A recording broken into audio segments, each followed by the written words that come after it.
Okay. પ્રણામ. જય જિનેન્દ્ર. આપણે પ્રથમ કર્મ ગ્રંથનો સ્વાધ્યાય કરીએ. આ સ્વાધ્યાયમાં આપણે નામકર્મ વિશે થોડી પ્રશ્નોત્તરી કરીશું અને પછી આગળની ગાથાનો પણ આજે સ્વાધ્યાય આપણે કરીશું. તો બધાય આપણે લગભગ 14 પિંડ પ્રકૃતિમાં ગતિ, જાતિ, શરીર, અંગોપાંગ, બંધન અને સંઘયન આટલી વસ્તુ કરી દે ને.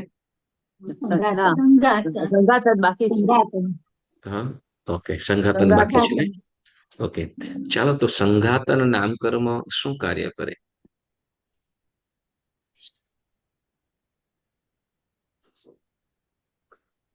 બોલી શકું? બોલો. સંઘાતન નામકર્મ એ ઔદારિક આદિ પૂતગલોને શરીરની રચના પ્રમાણે એકઠા કરે અને તે સંઘાતન નામકર્મ કહેવાય. બીજું કોઈ?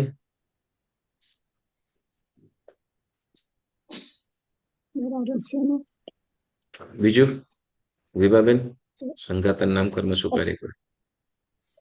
જે શરીર બનાવવાનું હોય એ શરીરના પૂતગલોને ભેગા કરી આપે તે સંઘાતન નામકર્મ. જેટલા જરૂરી હોય ને એટલા એ પ્રમાણમાં જે કર્મ જે શરીર બનાવવાનું હોય એ શરીરને યોગ્ય પૂતગલો ભેગા કરી આપે, ગ્રહણ કરીને લાવી આપે, એને શું કહેવાય છે? સંઘાતન નામકર્મ. કેટલા પ્રકારનું છે? 5 પ્રકાર. કયા કયા 5 પ્રકાર? ઔદારિક,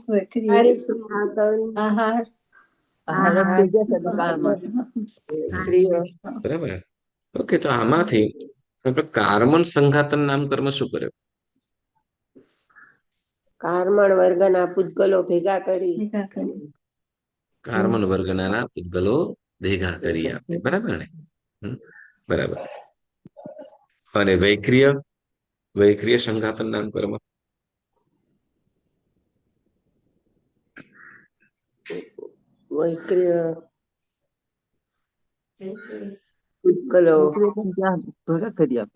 વૈક્રિય શરીરને યોગ્ય પૂતગલો ગ્રહણ કરી ભેગા કરી આપે, તેને વૈક્રિય સંઘાતન નામકર્મ. એ રીતે આહારક, ઔદારિક, તેજસ. બરાબર.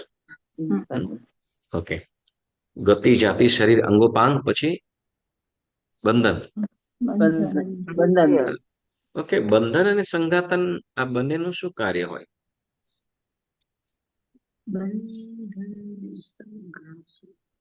સંઘાતન બધા પૂતગલોને લઈ આવે જ્યાં જ્યાં જરૂર હોય ત્યાં. બરાબર. બંધન ત્યાં તેને બધાને જેમ લાખ ચોટાડી દે જૂના પૂતગલો સાથે નવા પૂતગલોને ચોટાડી દે. Very good, very good, very good. સંઘાતન નામકર્મ દ્વારા લવાયેલા એ પૂતગલોને બંધન નામકર્મ જૂના પૂતગલો સાથે નવા પૂતગલો સંઘાતન નામકર્મ દ્વારા લવાયેલા પૂતગલોને જોડવાનું કામ કરે છે, તો એ બંધન નામકર્મ. બરાબર ને? બંધન, સંઘાતન. પછી સંઘયન નામકર્મ થી શું થાય? અથવા સંઘયન નામકર્મ શું કરે?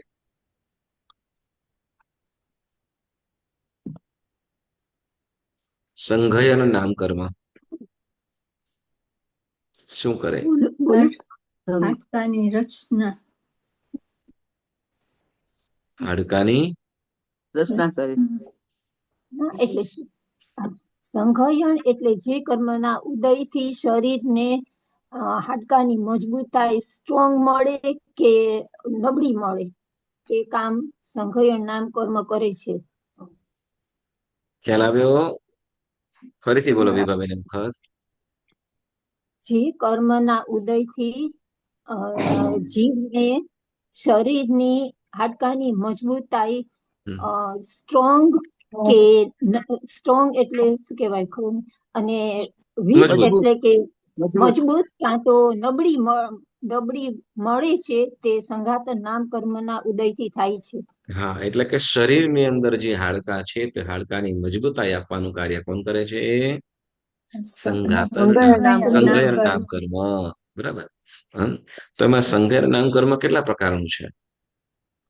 6 પ્રકારનું. 6 પ્રકારે. બરાબર ને? 6 પ્રકારે સંઘયન નામકર્મ છે. બરાબર ને? ઓકે. તો આ સંઘયન છે, કઈ સંઘયન સાથે કોઈ લેવા દેવા ખરું આપણે શરીરને? હા, હા આપણું હાડકાને મજબૂત થાય. આધાર મજબૂત કરવા આપણે જેમ શું કહેવાય, આપણને આજે મજબૂતાઈ મળી છે વજ્ર ઋષભ નારાજ સંઘયન નામકર્મના ઉદયે, બરાબર? ના ના, આપણને તો છઠ્ઠું ના. મળ્યું છે. છેલ્લું સેવા છઠ્ઠું એ સેવા મળ્યું છે. છેવટું મળ્યું છે આપણને. આપણે એટલા સ્ટ્રોંગ નથી. ના, ના જરાય નહીં. આપણે પડી જાય તો તરત ફ્રેક્ચર થઈ જાય છે. આપણે પડી જઈએ, બરાબર ને? હમ.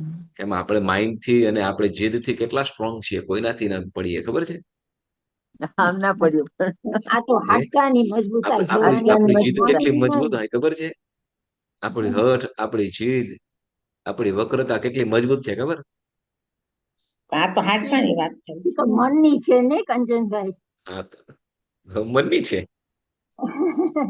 હાડકાની જોવાની છે. એ હાડકાની છે. તો મનની જોઈએ તો આ જે બરાબર ને, કેવી કહેવાય? વજ્ર ઋષભ જીવતા માણસ નારાજ મારી નાખે. શું વિજયભાઈ?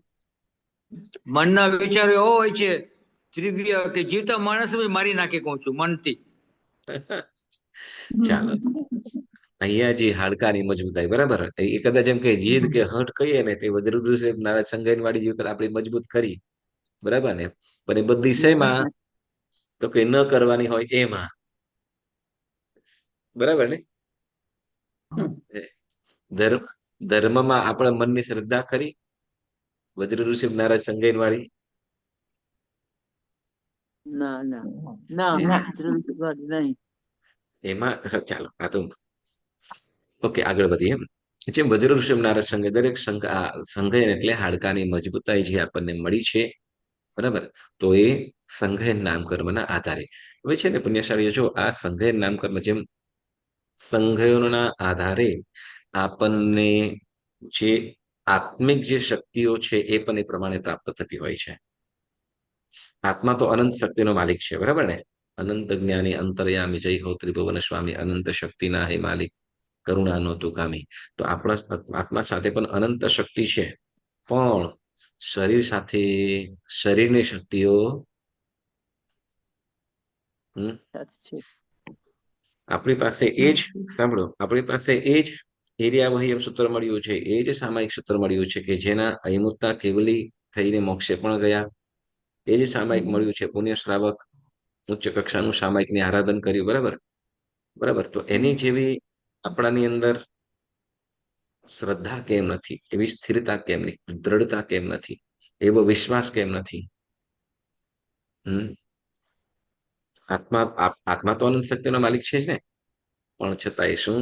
તો કે આ સંઘયનો શું કરે છે? સંઘયન તો આત્માની જે શક્તિઓ છે એટલી ફોરવી દેવા શકતો નથી, ફોરવી શકતો નથી. કેમ? તો કે શરીર જ નથી એટલી કરી શકતું. આપણે એમ કહીએ કે આત્માની શક્તિ છે કે શું કહેવાય કે ભાઈ 50 મન ઉપાડી લઈએ એમ છે આત્માની શક્તિ, બરાબર? પણ 3 મન નું ઉપાડી લ્યો એટલે શું થાય? તો કે હાથમાં પછી આપણે ફ્રેક્ચર થઈ જાય. કારણ સંઘયન. શું? સંઘયન, બરાબર? તો સંઘયનના આધારે એટલે જ આપણે કહીએ, બરાબર ને, કે આપણે જગચિંતામણી સૂત્રમાં આવે છે કે પડમ સંઘયની ઉકોસય સપ્તરીસય, એવું આવે છે ને? જગચિંતામણી જગનાહ જગગુરુ જગરખન જગબંધવ જગસત્તવાહ જગભવ વ્યખન 58 સંઠ રવિય રૂવ કમઠ વિનાશન 24 અંબી જીનવર જયંતુ અપરિહય શાસન. એમાં 24 અંબી જીનવર જયંતુ અપરિહય શાસન કમ ભૂમિહિમ પછી પડમ સંઘયણી સપ્તરીસય જીનવરાણ વિહરંત લભ્ભઈ. તો જેમાં પ્રથમ સંઘયનનો ત્યાં ઉલ્લેખ કર્યો. કેમ? તો કે પ્રથમ મોક્ષમાં તીર્થંકરો નહીં, જે પણ આત્માઓ મોક્ષે ગયા છે અથવા કેવલ જ્ઞાનને પ્રાપ્ત કરી શકે છે, એ આત્માઓ કેવા છે? કે પહેલા સંઘયન વાળા જ. પહેલો સંઘયન વાળો આત્મા હોય એ જ કેવલ જ્ઞાનને પ્રાપ્ત કરી શકે. સંસ્થાન કોઈ પણ હોય, તો સંઘયન પણ ખૂબ અગત્યનું છે. એટલે શરીરની મજબૂતાઈ કેમ તો કે શરીરના મજબૂતાઈથી આત્મ એટલા ઉત્કૃષ્ટ કોટીના અધ્યવસાયમાં પણ આવી શકે જેમાં મોહનીય કર્મને સંપૂર્ણ ક્ષય કરી શકે. બરાબર. એટલે બીજા સંજ્ઞાન, બીજા ત્રીજા ચોથા પાંચમા છઠ્ઠા સંજ્ઞાન વાળો કેવલ જ્ઞાનને પામી શકતો નથી. બરાબર. એટલે સંજ્ઞાન સાથે પણ ઘણું લેવા દેવા છે. ત્રિષષ્ઠી સલાકા પુરુષો જે કીધા બધા પ્રથમ સંજ્ઞાન વાળા હોય. તો છ ખંડિત. બરાબર. તો આ છે જ આ જે સંજ્ઞાન વાળા છે તો સંજ્ઞાન ને મજબૂતાઈ તો મજબૂત આમ કીધું કે કહેવાય કે જો ઉત્કૃષ્ટ કોટીના ભાવ હોય પહેલા સંજ્ઞાન વાળો આત્મા હોય જીવ હોય અને ઉચ્ચતમ ભાવ વાળો હોય તો કે યાવત મોક્ષ સુધી પણ પહોંચી શકે. અને જો અતિ તીવ્ર ભાવોની અંદર જાય અશુભ ભાવોની અંદર જાય તો કે 7મી નરક સુધી પણ જઈ શકે. ક્યાં સુધી? 7મી નરક સુધી પણ જઈ શકે. અને અત્યારે સાંભળો અત્યારના સમયની અંદર આપણે કદાચ કોઈ તીવ્રમાં તીવ્ર પાપ કરતો હોય બરાબર તો પણ વધુમાં વધુ ક્યાં તો કે બીજી નરક સુધી. ક્યાં? ત્રીજી નહીં બીજી જ. બરાબર. હા. અને કદાચ ઉત્તમ કોટીને કદાચ કોઈ આરાધના કરતો હોય ઉત્તમ કોટીની આરાધના જેમાં દીક્ષા પણ આપણે લઈએ બરાબર બીજો દેવલોક. કેટલો? બીજો દેવલોક. કેમ? ઉત્તમ કોટીની અત્યારે કેમ તો કે એનાથી આગળ વધી શકાય એટલી તીવ્રતા એટલા તીવ્ર અધ્યવસાયો આ શરીર દ્વારા એ પ્રાપ્ત કરી શકતો જ નથી. તો આ વિચાર આ શક્તિ તો મનથી હોવું જોઈએ ને. બરાબર. આ શક્તિઓ તો શું હોય છે? મનથી હોય ને, આત્માથી હોય ને. તો શરીર સાથે ના. શરીર પણ જેમ કહેવાય કે ભાઈ ઇન્ટરનેટ ગમે એટલું પાવરફુલ હોય પણ તમારો ફોન જ ઓલો સ્લો હોય એકદમ તો 1G વાળો હોય તો સ્લો કામ કરે. સ્લો કામ કરે. બરાબર ને. એટલી ફાસ્ટ ન થઈ શકે. બરાબર ને. એટલું તીવ્ર ન કામ કરી શકે. બસ એ જ પ્રમાણે આ સંજ્ઞાન પણ કામ કરે છે. સોફ્ટવેર એમ સમજી લ્યો. કંચનભાઈ હા સોરી આ ગત્સુકુમાર મુનિ ને આપણે આ જે ઓલા મહાપુરુષોના જીવન ચરિત્રમાં બધાને કેવળ જ્ઞાન પ્રાપ્ત થાય છે તો એ બધા પેલા સંજ્ઞાન વાળા પ્રથમ સંજ્ઞાન વાળા દરેક પ્રથમ સંજ્ઞાન વાળા જે પણ કેવળ જ્ઞાન પ્રાપ્ત કર્યા છે એ કેવળ જ્ઞાની પ્રથમ સંજ્ઞાન વાળા જ હતા. સંસ્થાન કોઈ પણ હોઈ શકે. બરાબર. સંસ્થાન કોઈ પણ હોય છે. સંજ્ઞાન સાથે સંજ્ઞાનથી અધ્યવસાયતાની તીવ્રતા આવે છે. સંજ્ઞાનથી અધ્યવસાયની તીવ્રતા હોય છે. એટલે ઉચ્ચતમ અને વધારે શક્તિ એની અંદર હોય છે. એટલે સંજ્ઞાન ખૂબ અગત્યનું છે. બરાબર. ઓકે. કેટલા છે સંજ્ઞાન? 6. કયા કયા? વજ્ર, ઋષભ, નારાયણ, અર્ધનારાચ, કિલિકા અને છેવટ. આ 6 પ્રકારના સંજ્ઞાન કીધા છે. તો કિલિકા સંજ્ઞાન નામ કર્મ છેવટનું સંજ્ઞાન નામ કર્મ કોણે કહેવાય છે? છેવટનું સંજ્ઞાન નામ કર્મ શું કરે? બહુ નબળું હોય એક હા નબળું. છેવટનું સંજ્ઞાન શું કરે? જ્યાં બે હાડકા માત્ર નજીક અડીને જ રહેલા માત્ર અડીને જ રહ્યા હોય એના હાડકા. માત્ર અડીને જ રહેલું હોય હાડકા માત્ર અડીને જ કોઈ જોડાયેલા પણ ન હોય માત્ર અડીને જ રહેલા હોય એવી મજબૂતાઈ અપાવનારું સંજ્ઞાન. સેવાર્થ સંજ્ઞાન નામ કરે. સેવાર્થ અથવા છેવટનું સંજ્ઞાન માત્ર એટલે ખાલી અડીને રહેલું હોય એની મજબૂતાઈ કેવી હોય? બરાબર. અને કિલિકામાં તો કે બંને છેડા વચ્ચે માત્ર એક ખીલી લગાડેલી હોય. બરાબર ને. માત્ર એક ખીલી લગાડેલી હોય તો એના જેવું સંજ્ઞાન શું કે છે? એના જેવું સંજ્ઞાન કહેવાય છે. બરાબર ને. ઓકે. પછી કીધું સંસ્થાન નામ કર્મ. કયું? સંસ્થાન નામ કર્મ. કેટલા પ્રકારના છે? 6 પ્રકારના સંસ્થાન નામ કર્મ. બરાબર ને. કયા કયા? સમ, ચતુર, ન્યોગ્રત સાદી વામન ઉચ્ચ ને સમચતુરસ્ર ન્યગ્રોત પરિમંડળ, સાદી, વામન, કુબ્જ, મુંડક અને બસ થઈ ગયા. વામન વામન વામન પેલા આવે. વામન અને વામન. હુંડક. ઓકે, હુંડક છેલ્લું છે. તો આ 6 સંસ્થાન નામકર્મ. ઓકે, તો આમાં આ સંસ્થાન નામકર્મ શું કરે? શરીરને આકૃતિ આપે. સંસ્થાન નામકર્મ શું કરે? તો કે શરીરની આકૃતિ આપે. શરીરની આકૃતિ, બરાબર ને? આકૃતિ આપે. આકાર આપે. સંસ્થાન એટલે આકૃતિ, આકાર. તો આકૃતિ આપવાનું કાર્ય કોણ કરે છે? આ સંસ્થાન નામકર્મ, બરાબર. તો સમચતુરસ્ત્ર જે તીર્થંકર પરમાત્માઓને છે કે જે દેવો છે એ લોકોને જે શરીર મળ્યું છે સાંગોપાંગ સહિત, બરાબર. સંગોપાંગ એટલે પ્રમાણ સહિત, પ્રમાણસર અંગોપાંગ. તો એ સમચતુરસ્ત્ર સંસ્થાન, બરાબર ને? પછી તો કે સંસ્થાન નામકર્મ મૂળ વસ્તુ કે અંગોપાંગ આપવાનું અંગોપાંગ આપવાનું કાર્ય કરે છે. અંગોપાંગ આપવાનું નહીં, આકાર, બરાબર, શરીરનો આકાર, બરાબર. આકાર તો એમાં આ 6 સંસ્થાનમાંથી આપણને કયો આકાર પ્રાપ્ત થયેલો છે? કયું સંસ્થાન પ્રાપ્ત થયેલું છે?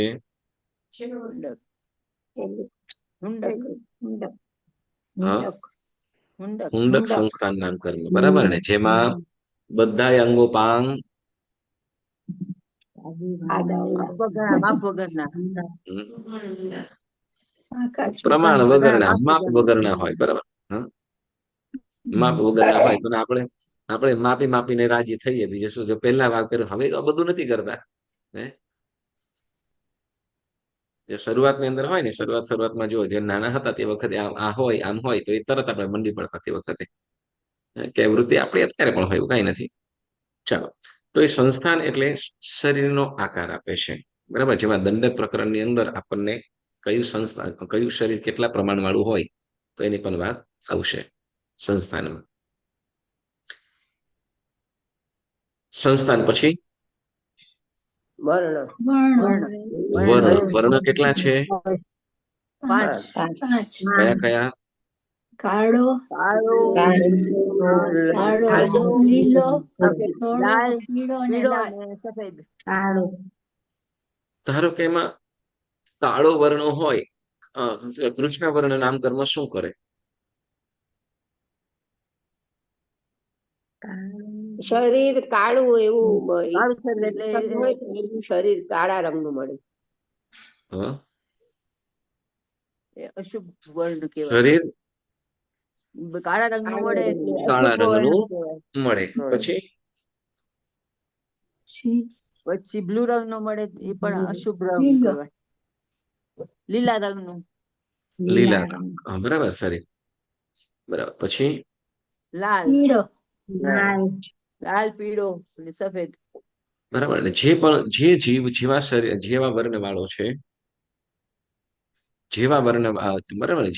જેમ કૃષ્ણ વર્ણ છે તો એક કૃષ્ણ વર્ણના ઉદય જીવને શરીરના અંગોપાંગ કેવા? તો કે કાળા રંગના મળે.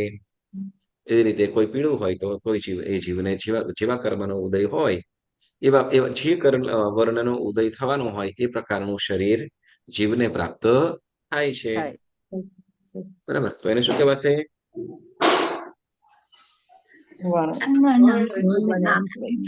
પ્રશ્ન થાય, સાંભળો, એક પ્રશ્ન થાય. સાંભળો કે આપણે શું કહેવાય, શરીર ઉપર કપડાં પહેરી લઈએ. હવે જે પ્રકારના કપડાં પહેરીએ એ પ્રકારનો આપણો એ દિવસ માટે, એ કલાક માટે એ વર્ણનો ઉદય કહેવાય કે ના કહેવાય? ના કહેવાય.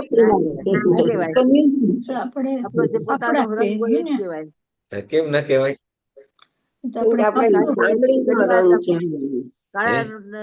કાળો માણસ સફેદ પહેરીને આવે તો એમ ના કહેવાય કે આ ધોળો માણસ છે. સફેદ વર્ણ ના કહેવાય, બરાબર. તો નહીં, પણ સાંભળો, એ પહેરીને આપણે રાજી તો થઈએ છીએ, આપણે મનગમતા પહેરતા હોઈએ તો રાજી ના થઈએ તો આપણે એ વર્ણ નો કહીએ તો રાજી થાય મનનો ભાવ છે ને, આ તો શરીર મને સારો લાગે છે. બાકી ઓકે, તો કે ના વસ્ત્ર ગમે તે પહેરતા હોઈએ જે મૂળ આપણા શરીરનો જે વર્ણ છે એ, બરાબર ને? ઓકે, સરસ. ગંધ. બે પ્રકારે. બે પ્રકારની સુગંધ, દુર્ગંધ. સુગંધ અને દુર્ગંધ, બરાબર. આમાંથી આપણને કયો વર્ણ, કયો ઉદયમાં છે? કયો ગંધ ઉદયમાં છે? આપણું શરીર દુર્ગંધ દુર્ગંધે છે ને. દુર્ગંધ છે, કારણ કે આપણે બરાબર, એક નાયા બોલો, હોય ત્યાં સુધી બધા બરાબર, પાછું બોલો. આપણું શરીર થોડી વાર પછી દુર્ગંધ જ મારતું હોય છે.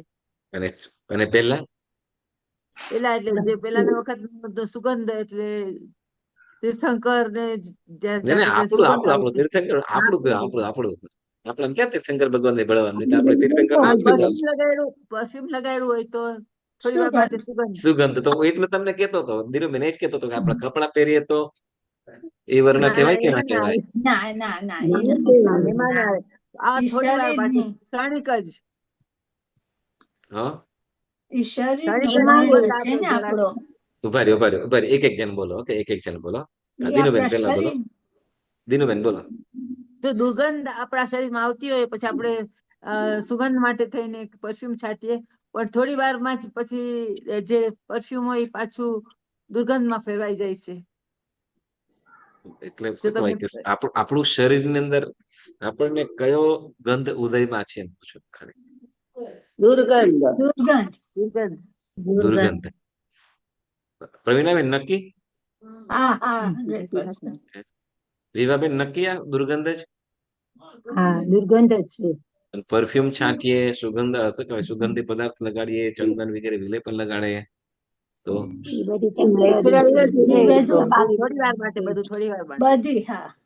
થોડી વાર માટે તો એ થઈ ગયું ને, એમ થોડી વાર માટે તો થઈ ગયું ને. આપણને સંતોષ ગણાય નહીં ને. શરીર સુગંધી ના ગણાય ને. પણ સુગંધ નથી, દુર્ગંધ નથી. વેરી ગુડ રક્ષાબેન, વેરી ગુડ. આપણે આમ ક્યાં ગંધ આવતી, કોઈ પણ એનો કોઈ પસીને હોય તો જુદી વાત છે. બધી જગ્યાએથી ગંધ જ હોય છે ને.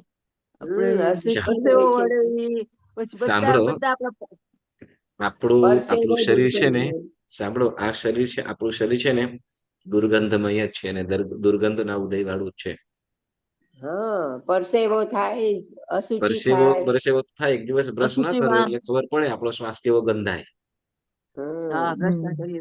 બરાબર. હા, આપણે હાથ ભૂલથી પણ ઊંચા ના કરવાનું. ટૂંકમાં સમજી જાવ છો મને, આનંદ થાય. બરાબર. બંને ગેસ તકલીફ મૂકે, ઘરનો ફૂટે ને અંદરનો છૂટે.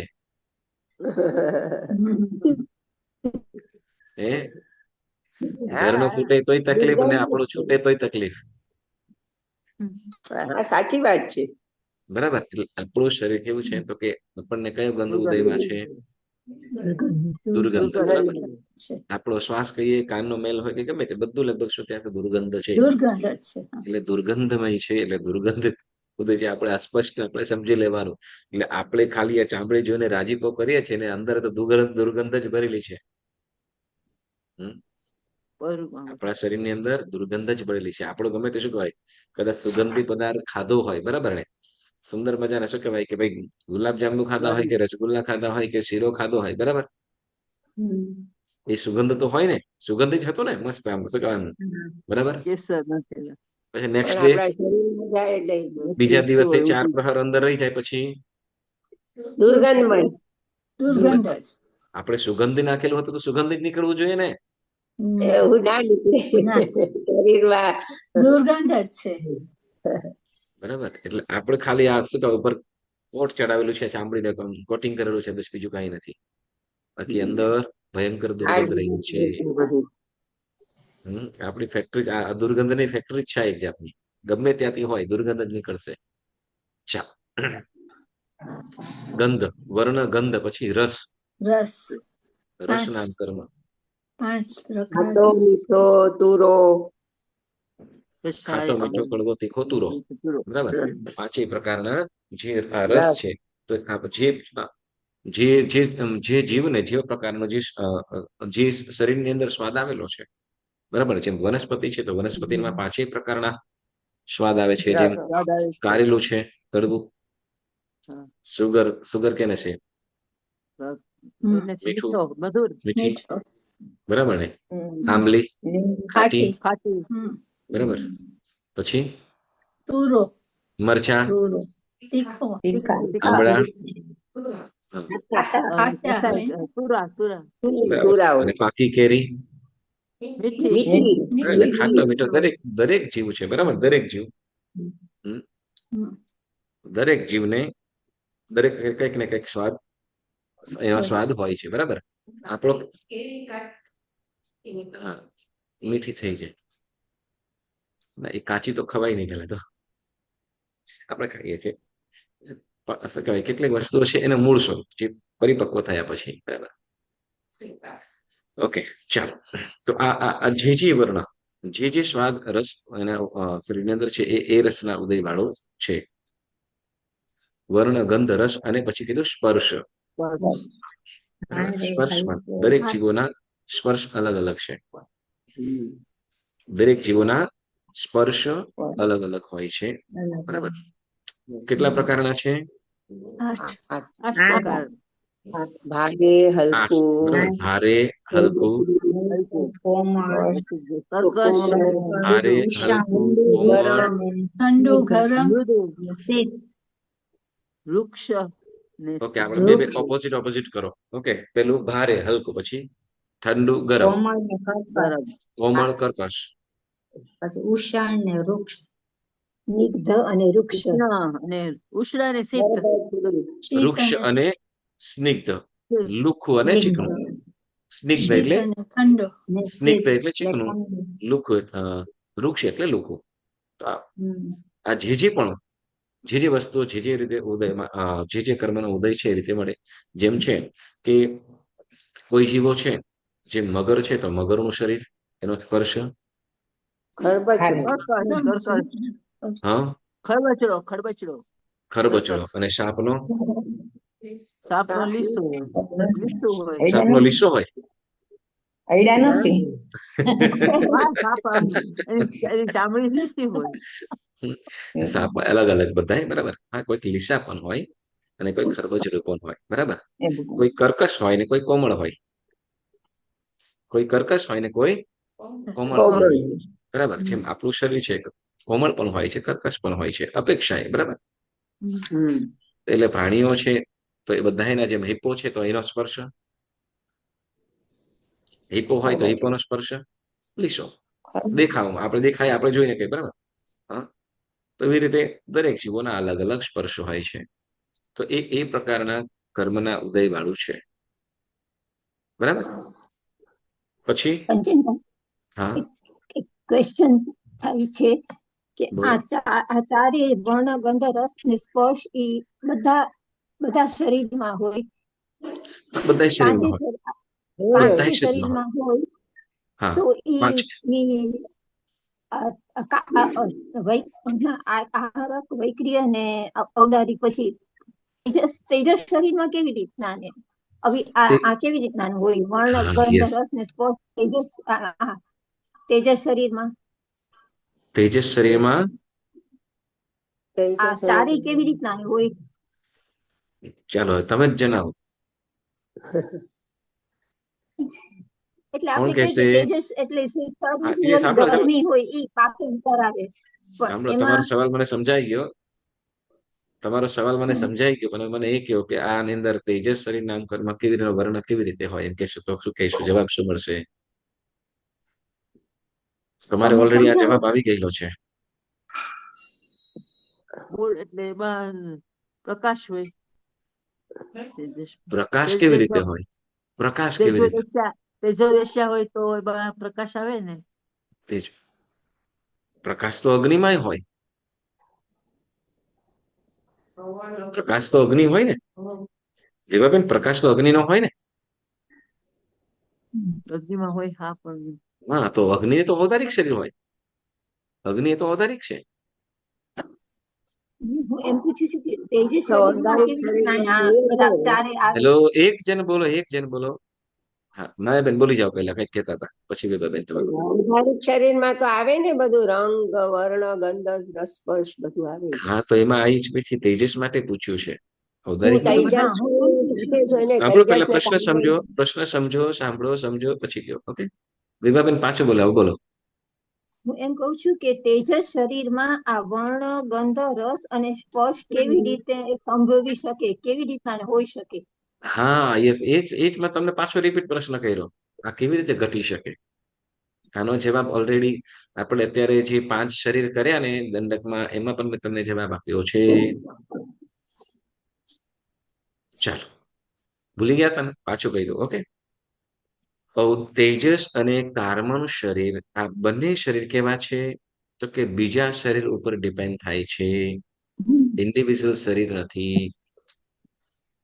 પૂતગલો હોય, બરાબર, પૂતગલો, પણ પૂતગલો કોની સાથે ભળી જાય છે? તો કે ઔદારિક તેજ, ઔદારિક વેક્રિય કે આહાર, આ ત્રણેયની અંદર ભળી જાય છે. ઇન્ડિવિજ્યુઅલ રીતે એ શરીર છે નહીં. જેમાં આપણે કહી દીધું કે શું કહેવાય, વૈક્રિય અને તેજસ, આ બે જ શરીર ખાલી હોય તો એ ક્યારે જીવ પાસે હોય? તો કે વિગ્રહ ગતિમાં, એક ભવથી બીજા ભવમાં જતી વચ્ચેના જે અંતરલાભ સમયની અંદર તેજસ અને કાર્બન શરીર હોય. હા હોય. એટલે ઇન્ડિવિજ્યુઅલ શું કહેવાય કે તેજસ અને કાર્બન એકલા શરીર હોતા નથી, એ કોઈક શરીર સાથે ભળી જાય છે. એટલે આપણા શરીરની અંદર જે ગરમી છે, બરાબર, આપણા શરીરની અંદર જે ગરમી છે, તો ગરમી છે એ કેવી રીતે આપણને ખ્યાલ આવશે? શરીર ગરમ હશે તો, બરાબર ને? વિભાબેન, ખ્યાલ આવ્યો? હા, એટલે અવતારી શરીર હોય તો અવતારી શરીરના સાથે જે ભળી પણ જાય ને શરીર એમ? હોય, ઔદારિક જે અંગોપાંગ વાળા શરીર છે એ શરીર સાથે ભળી જાય છે, હા, એ શરીરમાં હોય છે. એટલે ઓકે, ઇન્ડિવિજ્યુઅલ જોઈએ થેન્ક કે યુ. તેજસ શરીરનું, તેજસ શું કહેવાય કે તેજસ શરીર છે, તો એનો વર્ણ કેવો એમ કહીશું તો કે એનો આપણી પાસે આન્સર નથી. નથી. કેમ કે એ બીજા શરીરની અંદર હોય ત્યારે જ એનો પ્રભાવ બતાવી શકે છે. એ રીતે કાર્બન શરીર પણ, સેમ એ જ પ્રમાણે સમજવાનું, બરાબર? ખ્યાલ આવ્યો? Thank you. હા, ઓકે. હા, એટલે તેજસ અને કાર્બન શરીર છે એ માત્ર અન્ય શરીરની અંદર ભળી જાય છે ત્યારે જ હોય છે, બરાબર? એટલે ઇન્ડિવિજ્યુઅલ એ ખાલી જો આ 3 શરીર ન હોય તો બાકીના 2 શરીર પણ કઈ કરી શકે, કઈ એનો આત્મા નહીં. સાથે કઈ એના કરી શકે. પણ સાથે હોય કેવી રીતે? તો કે જેમ આપણો પડછાયો હોય, શું કામનો? આપણો પડછાયો શું કામનો? એ પડછાયાના નીચે સાંભળો, એ છાંયડો તો પડે છે, તો એ છાયાનો છાંયો લઈ શકીએ તમે આપણે? નથી લઈ લઈ શકતા. શકીએ, બરાબર? બસ એના જેવું, બરાબર? એટલે આ જે શરીર છે એ બીજા અન્ય શરીરમાં સાથે થઈને જ એનો પ્રભાવ બતાવે છે. ઓકે, સરસ. વર્ણ ગંધ, એટલે એની અંદર કેવી રીતે? હવે સાંભળો, એના પૂતગલો દરેક, એમ કીધું કે દરેક પૂતગલોની અંદર વર્ણ ગંધ રસ અને સ્પર્શ રહેલો છે, પણ આપણે એ કેવી રીતે ઘટી શકીએ એ આપણે કહી શકીએ નહીં. ચાલો, હવે આપણે છે ને સાંભળો, આજે આગળની 60મી ગાથા પણ આપણે જોઈ છે. આપણે વર્ણગંધ રસ અને સ્પર્શ સુધી જોયું. હવે ગાથા નંબર 60મી ખોલો. ગાથા નંબર 60. ગુણપેહી મય રહિયો અજ્જયણ ઝાવણા રૂઈ નિચ્ચમ પકુણઈ જીણાઈ ભત્તો ઉચ્ચમ નિય ઈયર હાઉ. હવે આપણને આયુષ્ય કર્મની વાતો કરી દીધી, બરાબર? 4 આયુષ્ય કેવી રીતે બંધાય છે એની વાતો કરી, અને ત્યાર પછી હવે આપણને ઉચ્ચ ગોત્ર અને નીચ ગોત્ર, કયું ઉચ્ચ ગોત્ર અને નીચ ગોત્ર કેવી રીતે મળે છે? આયુષ્ય બંધાયું એટલે આયુષ્યમાંથી પૂર્વ ભવની બીજા ભવની અંદર જવાનું જ છે, તો બીજા ભવમાં જઈશું તો એમાં આપણને કેવી રીતે, આપણે કેવા ગોત્રની અંદર મળીશું, કેવા ગોત્રની અંદર જાય, કેવો જીવ કેવા ગોત્રની અંદર જાય છે એ પણ અહીંયા આપણને જણાવે છે, બરાબર? તો ગુણપેહી એટલે ગુણને જોનારો, મય રહ્યો એટલે અભિમાનથી રહિત, અજ્જયણ ઝાવણા રૂઈ નિચ્ચમ, અજ્જયણ ઝાવણા રૂઈ એટલે ભણાવવાની રુચિવાળો, નિત્યમ શું કહે રુચિવાળો, નિત્યમ એટલે હંમેશા, પકુણઈ એટલે બાંધે છે, જીણાઈ ભટ્ટો એટલે જીનેશ્વર આદિનો ભક્ત, ઉચ્ચમ એટલે ઉચ્ચ ગોત્ર, નિયમ એટલે નીચ ગોત્ર, ઈયરહા એટલે વિપરીત, ઉ એટલે તથા. ગાથાર્થ કે પારકાના ગુણોને જ જોનારો, અભિમાન રહિત, ભણાવવાની રુચિવાળો, હંમેશા જીનેશ્વર આદિની ભક્તિ ભાવના વાળો જીવ ઉચ્ચ ગોત્ર કર્મ બાંધે છે અને તેનાથી વિપરીત વર્તન કરનારો જીવ નીચ ગોત્ર કર્મ બાંધે છે. બરાબર. હવે અહીંયા કે છે આપણે ઉચ્ચ ગોત્ર કર્મના બંધના હેતુ એટલે કારણ. ઉચ્ચ ગોત્ર કેવી રીતે બંધાય છે એની વાત કરીએ. પેલા કે ગુણ પ્રેક્ષી, પેલું કે છે ગુણ પ્રેક્ષી એટલે તો કે પારકાણા ગુણોને જ જોનારો, પારકાણા ગુણોને. બરાબર ને. આપણે સ્તવનમાં કે ને કરત પ્રશંસા સબ મિલ અપની પર નિંદા અધી કેરી. પણ શું કહે છે તો કે એ રીતે કરતા હોઈએ તો એ નીચ ગોત્ર તરફ લઈ જાય છે. શું કે છે પેલા તો કે પારકાના ગુણોને જોનારો, બીજાના ગુણોને જોનારો, અને કેવું તો કે નાના ગુણોને પણ મોટા કરીને આલંબન લેનારો. એનો નાનો ગુણ હોય ને તો એ પણ એને પણ મોટો કરીને જોયો. નાનો ગુણ હોય એને પણ મોટો ગુણ કરીને અને એને લેવા જેવું હોય. નાના ગુણો પણ. ઓકે. પછી તો કે દોષોની ઉપેક્ષા કરનાર. શું? દોષોની ઉપેક્ષા. પણ આ કોના દોષની વાત કરે છે? પારકાના દોષો. બરાબર. પારકાના ગુણો જુએ, પારકાના દોષોની ઉપેક્ષા એટલે એને જુએ નહીં, પારકાના દોષ ના જુએ. બરાબર. એટલે કે ઉપલક્ષણ એટલે કે કહેવાનો મતલબ એમ કે છે કે પોતાના દોષો જ જોનાર અને પોતાના નાના દોષોને મોટા કરનારો, પોતાના નાના દોષને પણ કહેવાતો કે મોટા કરનારો અને પોતાના મોટા ગુણોને પણ નાના કરનારો એવો જીવ ઉચ્ચ ગોત્ર કર્મ બાંધે છે. હંમેશા શું કરીએ? પારકાના ગુણ જોવા અને નાના ગુણ પણ મોટા કરી જોવા. એના ક્યારે પણ દોષ નહીં જોવા. પારકાના દોષ ક્યારે પણ જોવાના નહીં. બરાબર ને. અને પોતાના જે દોષ છે, બરાબર ને, પોતાના જે દોષ છે, બરાબર ને, એને મોટા કરીને જોવા અને પોતાના જે ગુણ છે એને સાવ નાના. તો એવો જીવ શું કરે છે તો કે ઉચ્ચ ગોત્ર કર્મ બાંધે. એટલે આને કીધું ગુણ પ્રેક્ષી એટલે ગુણ જોનાર. પ્રેક્ષી એટલે જોનાર, ગુણ જોનાર. પછી કે છે મદ રહિત. શું કરવાનું? શેમાં? ઉપેક્ષા એટલે ઇગ્નોર કરે. ઉપેક્ષાનો અર્થ શું કરવાનો? ઉપેક્ષા એટલે ઇગ્નોર કરી દે કે એને ધ્યાનમાં ન લે. ધ્યાનમાં ન લે, એના તરફ ધ્યાન ન આપે, ઇગ્નોર કરે. ઉપેક્ષા એટલે ઇગ્નોર કરી દે એવું કહેવાય, એને ધ્યાનમાં ન લે. બરાબર. પછી કીધું મદ રહિત. મદ રહિત એટલે અભિમાન વિનાનો, નમ્ર, સરળ સ્વભાવ વાળો. બરાબર. મદ રહિત અને સરળ સ્વભાવ વાળો. બરાબર. નમ્ર અને સરળ સ્વભાવ વાળો છે.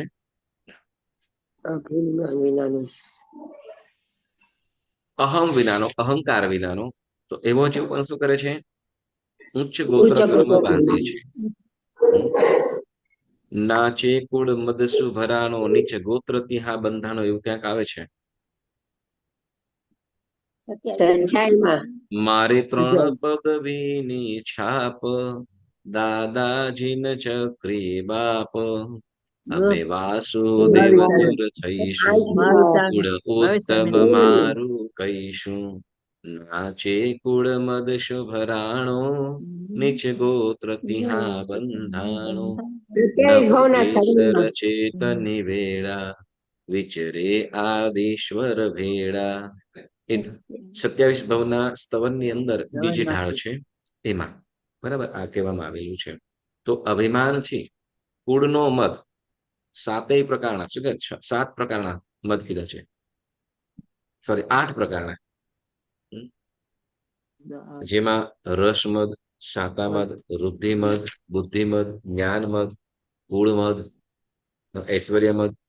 મદ એટલે અભિમાન.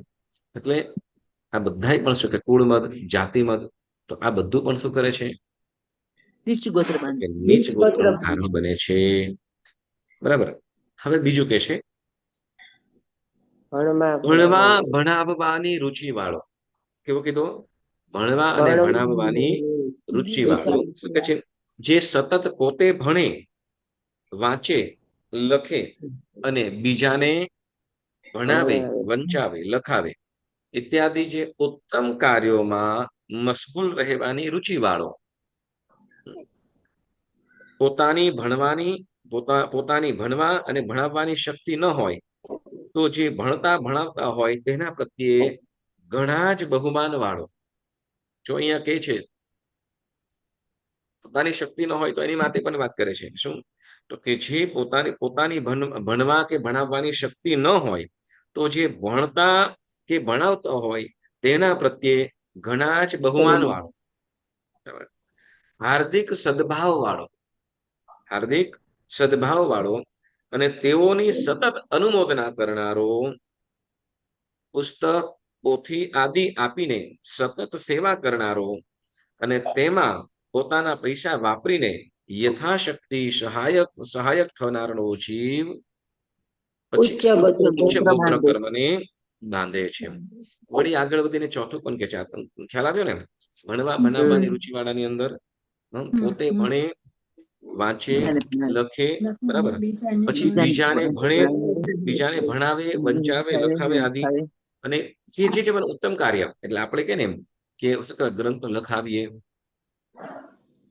લખાવીએ, સમ્યક જ્ઞાન ભણાવીએ, ભણતાને સહાય કરીએ. બરાબર. તમને એક વાત જણાવું, ભણાવતાની વાત કરીએ તો લગભગ 12 વર્ષ પહેલા પરિસ્થિતિ થયેલી એવી, અને અત્યારે તો હવે લગભગ આખા ભારતની અંદર જોઈએ તો કદાચ 15 વ્યક્તિઓ પણ કદાચ ન્યાય કે વ્યાકરણ ભણવા વાળા નહીં હોય. અત્યારે હાલની પરિસ્થિતિ એ કહું છું. તેમાં આપણે કદાચ આ કેવી રીતે કહું છું તમને કે મોટી જે પાઠશાળાઓ છે જેમાં વિશિષ્ટ અધ્યયન કરાવે છે, આપણે તપોવન, મહેસાણા, નાકોડા, આ 3 પાઠશાળાઓ રહી અત્યારે. બરાબર. કે જેમાં ન્યાય વ્યાકરણ, જે નાકોડા જેમાં તો ન્યાય વ્યાકરણ તો નહોતું જ થતું, એક મહેસાણા અને તપોવન 2 હતું. હવે ભણવા શકાય, કેમ કે આના માટે બુદ્ધિશાળી જોઈએ. ન્યાય વ્યાકરણ ભણવું સંસ્કૃતનો અભ્યાસ માટે શું કહેવાય, ઉપરની ખોપડી પૂરી થઈ જાય.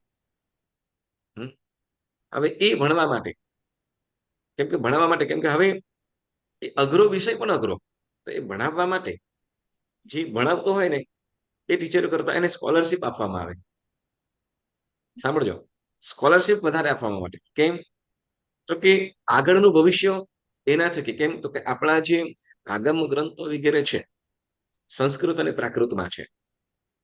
હવે સંસ્કૃત અને પ્રાકૃત, હવે તો એને કદાચ અત્યારની ભાષાની અંદર કદાચ ટ્રાન્સલેટ કરી લઈએ તો ચાલે કે ના ચાલે?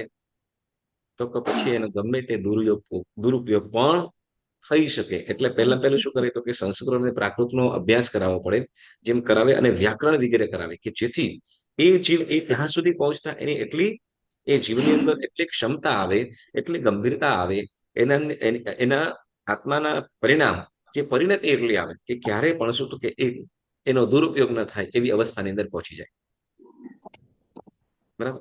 એટલે એ ભણાવે, અને એ આના દાતાઓ પણ લાભાર્થીઓ પણ હોય, એ લાભ લેતા હોય કે નહીં, અમારે શું કહેવાય આ ગ્રંથ ભણો. અને એ કોને? તો કે સાધુ સાધ્વી જે ભગવંતોને ભણાવાતું હોય. પછી તો એ આ શું કરતો કે પોતે પોતાનું ધન વાપરીને અને કેટલોક અનુમોદના કરીને એમ કરીને પણ શું તો કે એ આગમ ગ્રંથ ભણાવે. પોતાની શક્તિ ન હોય. પહેલા શું તો કે પોતે ભણીએ, બરાબર ને, પણ પોતાની ભણવાની શક્તિ ન હોય તો કે એ પ્રમાણે કરવામાં આવે.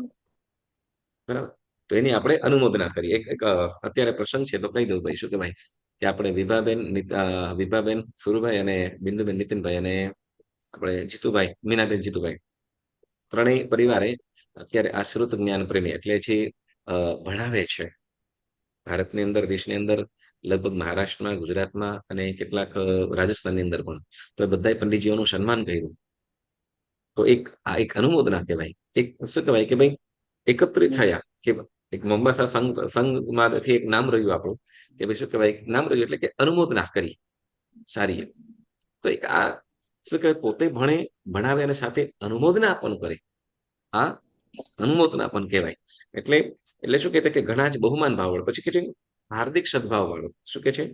હાર્દિક સદભાવ. એટલે હાર્દિક સદભાવ એટલે તમને કેવી રીતે કહું કે આપણે ચોક્કસ દેશ વિદેશની અંદર તમે ફરવા માટે જતા હો, બરાબર ને, ફરવા માટે જતા હોઈએ, દેશની અંદર કદાચ ટૂર કરતા હો, તો ચોક્કસ આવી સંસ્થાની અંદર તમે જતા હો ને એની મુલાકાત લ્યો ને, તો પણ શું તો કે ઓ આટલું સરસ ભણે, તમે એની ખાલી અનુમોદના કરો છો ને, તો એ અનુમોદના પણ શું કરે છે?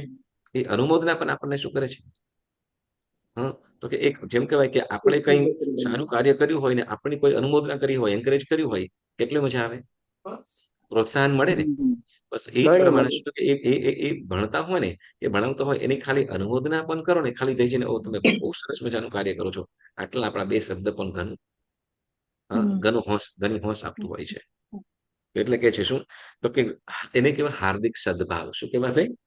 હાર્દિક સદભાવ.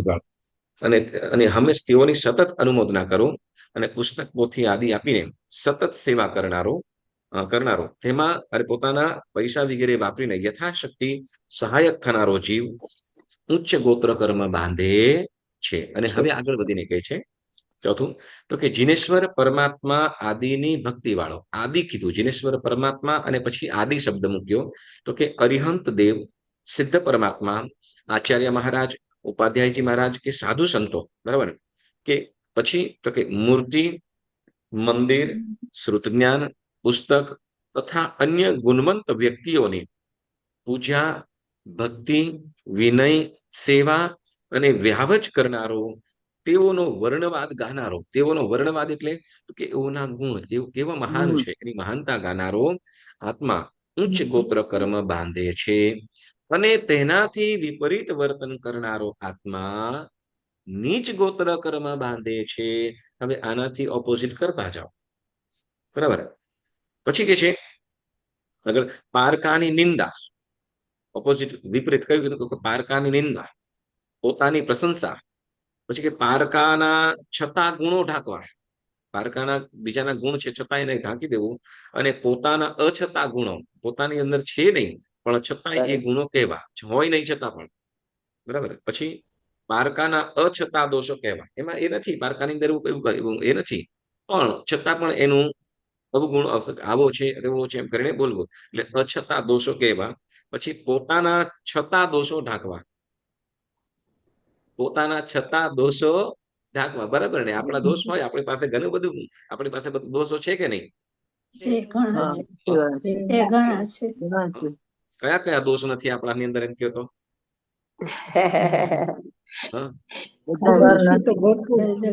ભરપૂર છે અને ભરપૂર માત્રામાં છે, બરાબર ને. પણ છતાં પણ એ બધું આપણે શું કરી દઈએ તો કે ઢાંકી દઈએ છે, ખબર નથી પડતી, બરાબર. હા, એટલે શું કહેવાય પોતાના દોષો ઢાંકવા, ભણાવવાના કાર્ય પ્રત્યે તિરસ્કાર કરનાર. ફરીથી ભણવા અને ભણાવવાના કાર્ય પ્રત્યે તિરસ્કાર કરનાર તથા જીનેશ્વર પરમાત્મા આદિ ઉપકારી અને ગુણિયલ મહાત્માઓની નિંદા કરનારો જીવ નીચ ગોત્ર કર્મ બાંધે છે, બરાબર. હવે જો આપણને જો હાથ વગવું છે, આપણે શું કરવું, બરાબર ને. આપણે કેવું પામવું છે, શું પામવું છે, એ આપણને બધું હાથ વગવું કરી આપ્યું છે. ઉચ્ચ ગોત્રમાં જવું કે નીચ ગોત્રમાં જવું, કેવા આયુષ્યમાં જવું, કેવું આપણે કર્મ બાંધવું છે, બરાબર. તો બધું જ આપણને આની અંદર જાણવા મળ્યું છે. નામકર્મની અંદર જો કન્ટિન્યુ આપણે કરીશું, એમાં તમને શું ચકેડે ચડાવી શકે, તમને ધીમે ધીમે વ્યાધિ નહીં કરો. કેમ કે નામકર્મની અંદર તો શું કે શુભ કાર્ય કરનારો એમ કીધું, પણ એમાં હોય યશ નામ કર્મ, તૃષ્ણામ કર્મ, પરાઘાત નામ કર્મ, આ બધું આપણે જોઈશું. તો એ કર્મ કેવી રીતે બંધાય છે, ઉદય તો વાત કરી, પણ બંધાય કેવી રીતે એ પણ જોવાનું છે, બરાબર. તો 8 પ્રત્યેક છે, વળી ત્રસ દશક, સ્થાવર દશક એ પણ જોઈશું ને. તો તમારે પ્રકૃતિ યાદ કરી લેવાનું છે, પછી કેવી રીતે બંધાય છે એની પણ આપણે વાતોચીતો કરીશું. તો આચું આપણને આ બધું કહેવા પાછળ જો એક વસ્તુ છે, ભૂલેને મનુષ્ય ગતિમાં પહોંચ્યા, મનુષ્ય આયુષ્ય બાંધ્યું અને નીચ ગોત્રમાં પહોંચી ગયા, તો આપણને જે ઉત્તમ ધર્મ એ અલભ્ય થઈ જાય, મળવો મુશ્કેલ થઈ જાય. એટલે હંમેશા ધ્યાન રાખવાની, બરાબર. ચાલો, તો આજે આપણે ઉચ્ચ ગોત્ર કર્મ અને ગોત્ર કર્મ વિશે આજે આપણે વાત કરી. તો આ પ્રમાણે આજનો સ્વાધ્યાય સ્થગિત કરું છું. જેના આજ્ઞા વિરુદ્ધ કંઈ પણ બોલાયું હોય તો મન વચન કાયાથી ત્રિવિધે ત્રિવિધે ત્રિવિધે મિચ્છામિ દુક્કડમ મિચ્છામિ દુક્કડમ મિચ્છામિ દુક્કડમ. સરસ.